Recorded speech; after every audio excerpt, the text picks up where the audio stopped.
আসসালামু আলাইকুম প্রিয় ভিউয়ার্স। চাঁদপুর জেলার একমাত্র সচল এবং অনেক ব্যস্ততম একটা ফেরিঘাট হচ্ছে হরিণা ফেরিঘাট। তো আজকে আমরা হরিণা ফেরিঘাটেই যাচ্ছি। এর বিস্তারিত সব কিছু আপনাদেরকে জানানোর পাশাপাশি হরিণা ফেরিঘাটের ব্যস্ততা আপনাদেরকে দেখানোর চেষ্টা করব। তো আমরা চলে এসেছি হরিণা ফেরিঘাটে, এখন পল্টনের দিকে যাচ্ছি। এখানে আসলে ভাই এতটা বাতাস ছিল যে কারণে আমি একটা ইন্ট্রো দিয়েছিলাম, কিন্তু কি বলেছি কিছুই বোঝা যায়নি, যে কারণে বাইরে থেকেই এখন এই ভয়েসটা দিচ্ছি। তো হরিণা ফেরিঘাট অঞ্চলটাতে আমরা আসছি এবং এখানে যা কিছু আছে দেখানোর মতো, নদী, চারপাশের পরিবেশ, একই সাথে ফেরি চলাচলের দৃশ্য, ফেরি থেকে ট্রাক ওঠানামা, সব কিছুই আজকের এই ভিডিওতে আপনাদেরকে দেখানোর চেষ্টা করব। তো আমাদের সঙ্গেই থাকুন। আর এপাশে দেখছেন হরিণা ফেরিঘাট অঞ্চলটা, যেখান দিয়েই মূলত হরিণার মূল যেই ফেরিঘাট পল্টন অংশ সেখানে যেতে হয়। আর মাত্রই একটা ফেরি এসে ভিড়ল, এই ফেরিটা থেকে এখন ট্রাক বা অন্যান্য যাত্রী যারা আছেন তারা নামবেন, সেই সিনারিওটা আপনাদেরকে দেখানোর চেষ্টা করব। আর এ পাশে দূরে হরিণা ফেরিঘাটের দ্বিতীয় একটা পল্টন আছে, সেখানেও কিছুক্ষণ পর আমরা যাব। তো এ পাশ দিয়েই মূলত ফেরিঘাটের প্রথম পল্টনে ওঠানামা করতে হয়। দেখতেই পাচ্ছেন মোটরসাইকেলগুলো মাত্রই ফেরি থেকে নামলো, আর এখানেও প্রচুর যাত্রী ফেরি থেকে সরাসরি নেমে পরবর্তীতে রাস্তার দিকে যাচ্ছে। আর এখন দেখতে পাচ্ছেন ফেরি থেকে একটা ট্রাক, মালবোঝাই ট্রাক উপরের দিকে উঠে আসছে। এখান দিয়ে মূলত এভাবেই ট্রাক ওঠানামা করে, যেটা খানিকটা হলেও রিস্কি। আর এখন হচ্ছে আমি একেবারে পল্টনের উপর চলে এসেছিলাম, এখানেও আরও একটা ট্রাক ফেরি থেকে নামছে এবং রাস্তার দিকে যাচ্ছে, সেই জিনিসটাই আপনাদেরকে দেখানোর চেষ্টা করেছি। সো গাইস, এতক্ষণ ট্রাক থেকে ফেরি নামার দৃশ্য আপনাদেরকে দেখানোর চেষ্টা করছি। এখন একটু দূরে আসছি, এই জায়গাটাতে দেখতে পাচ্ছেন এখনও ফেরি অনেকগুলা একটা ফেরিতে এখনও অনেকগুলা ট্রাক আছে যেগুলো নামানোর তোড়জোড় এখনও চলতেছে আর কি। আর এই পাশে বিস্তৃত মেঘনা নদী, আর ওই পাশে হচ্ছে আলুর বাজার ফেরিঘাট একটা আছে, আর একটা আছে ঈদগাহ ফেরিঘাট। দুইটা ফেরিঘাটই আপনার হচ্ছে শরীয়তপুর জেলায় অবস্থিত। তো শরীয়তপুর জেলার সাথে চাঁদপুরের ফেরি যোগাযোগ এইভাবেই সম্ভব হয়, মানুষজন এই ফেরিতে করে যাতায়াত করে।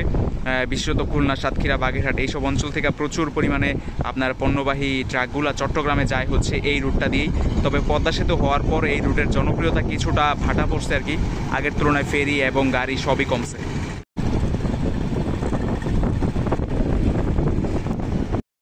সো গাইস, এখন দেখতে পাচ্ছেন এখানে ট্রাকগুলো আসলে লাইন দিয়েছে।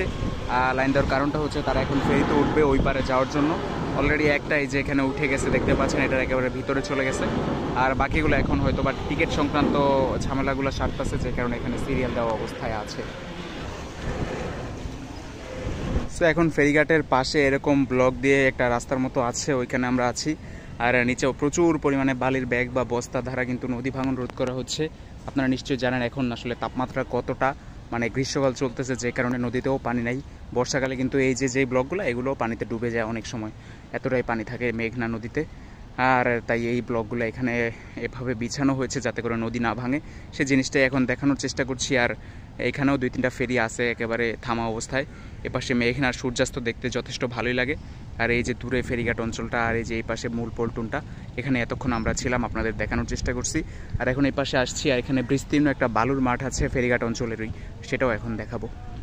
সো এই হচ্ছে বিস্তীর্ণ বালুর মাঠটা, যেটা আসলে এই শুকনো মৌসুমে খুব একটা কাজে লাগে না, তবে বর্ষার আগ মুহূর্তে এখানে নতুন করে ব্লক, বালির ব্যাগ ইত্যাদি তৈরি করা হয়। আবার নদীতে ভাঙনের কোনো লক্ষণ দেখা দিলে সেই জায়গাগুলো মেরামত করা হয় এই অংশটা থেকে। এটা সরকারি একটা জায়গা এবং বিস্তীর্ণ একটা বালুর মাঠ হয়তো বা, তবে আমরা যাবো না এখন, কারণ প্রচুর বাতাস, বালু উড়াউড়ি করতেছে যে কারণে। এই যে দূরে আরও একটা ফেরি আসতেছে, অনেক দূর, এতটাই জুম করে দেখাচ্ছে কিছুই মনে হয় না বোঝা যায় কতটা দূর। যেটা যদি জুম আউট করি তখন আপনারা আরও ভালো মতো বুঝতে পারবেন।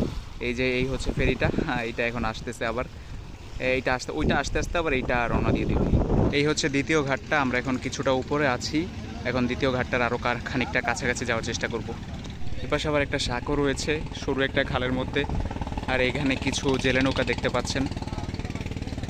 আর এই হচ্ছে সেই পল্টন, দ্বিতীয় পল্টন, এটা হচ্ছে দ্বিতীয় ঘাট। আর ওই পাশে প্রথম ঘাট, ওই যে দেখলাম ট্রাকগুলো নামা অলমোস্ট শেষ পর্যায়ে আছে এখন।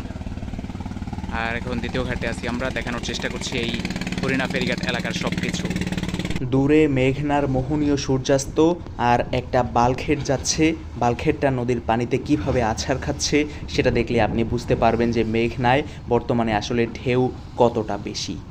আর দ্বিতীয় ঘাটের পাশে সরু একটা খাল রয়েছে, সেই খালের মোহনায় প্রচুর পরিমাণে জেলে নৌকা দেখতে পাচ্ছেন এখন।